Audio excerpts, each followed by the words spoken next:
A few years ago, my life was empty and gray. Work was not enjoyable. Colleagues were annoying with their chatter, and at home there was an oppressive silence that pressed on me chest harder than any wall. Sometimes it seemed to me that the days were passing by, that I was just a shadow that walked through offices, streets, empty rooms. The music stopped touching, the books seemed boring, the coffee lost its taste. Every day was the same. I got up, ate, went to work, returned home, and slept.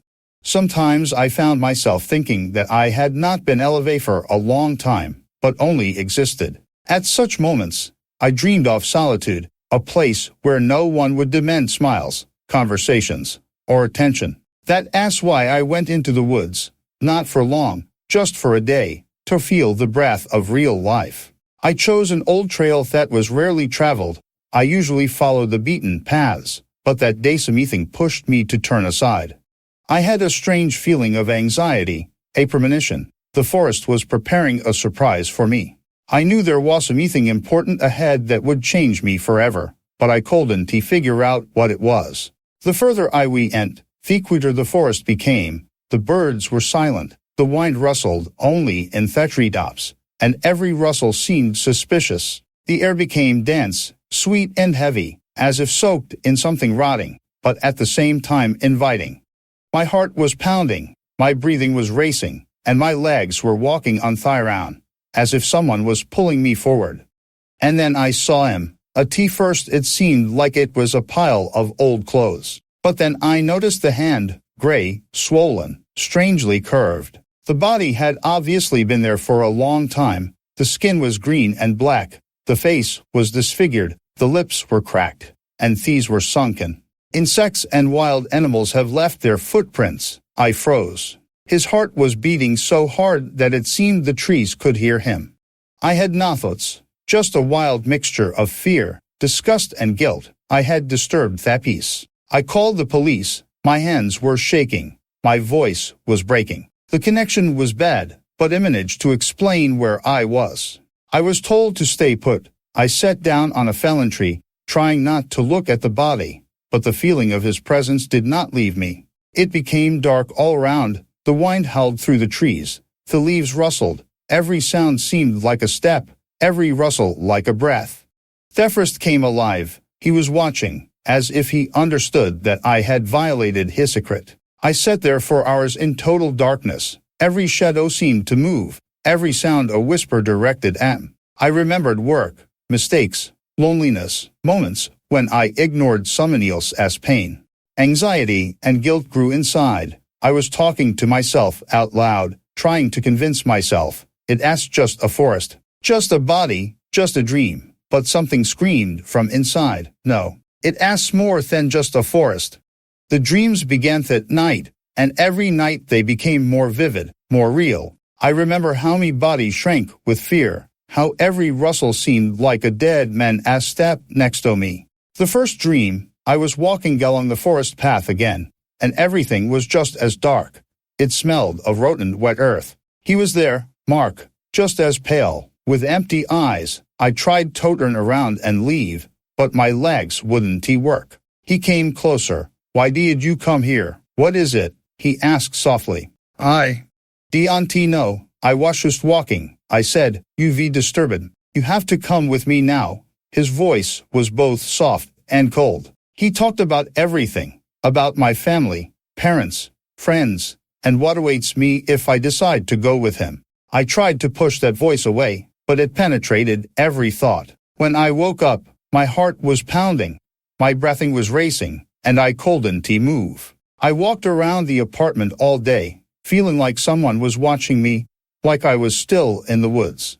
In the second dream, I was walking through the forest, and every branch was breaking under my feet, as if I were stepping on bones. Mark walked beside me, talking about all my mistakes, all the times when I betrayed myself, when I chose the easy way instead of the right one. He called out the names of my relatives, saying that he would suffer if I joined him. You can choose to come with me or stay here, he said. I want to live, I said, my voice trembling. Then be prepared, he said. You'll never be alone. I'll always be there for you. When I woke up, the holy apartment seemed saturated with his presence. I cold and tea eat, cold and concentrate, cold and tea speak. He was afraid of the dark, afraid of loneliness, afraid of his own breathing. The third dream, he showed up at home. I was sitting on the couch, and the mirror became empty. Instead of me, I saw his face, and his voice was saying, "Why have disturbed my peace?" He asks always with you now. He talked about me whole life before the forest, about everything I was trying to forget. I talked about my parents, that they were waiting for me, while I stayed here, in fear and loneliness. After that dream, I couldn't sleep properly for several days. My heart was pounding, my chest was constricted. It seemed to me that any sound was the step of the dead next home. The fourth dream, he was sitting next to me on the bed, looking into my eyes. "Do you think you can forget me?" "I can I said. "That as rig he Hasmold. Now you can hear me everywhere, in the noise, in the dark, in Thesmol of the forest. And when the time comes, you'll come with me." He invited me to come with him right in the forest, whispering softly, "Come on.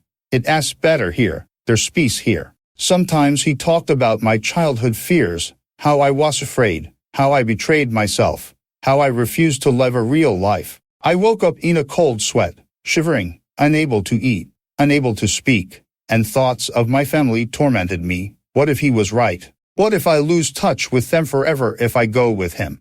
The fifth dream, he was standing outside my apartment door. I could hear him breathing. "Do you want to leave with me?" he asked. "And oh," I said, although my voice was shaking, "and you'll remember him forever," he said. "Every rustle, every shadow, every smell of the forest will remind you of me. And when the time comes, you'll come with me." I walk up exhausted, with a headache and shaking.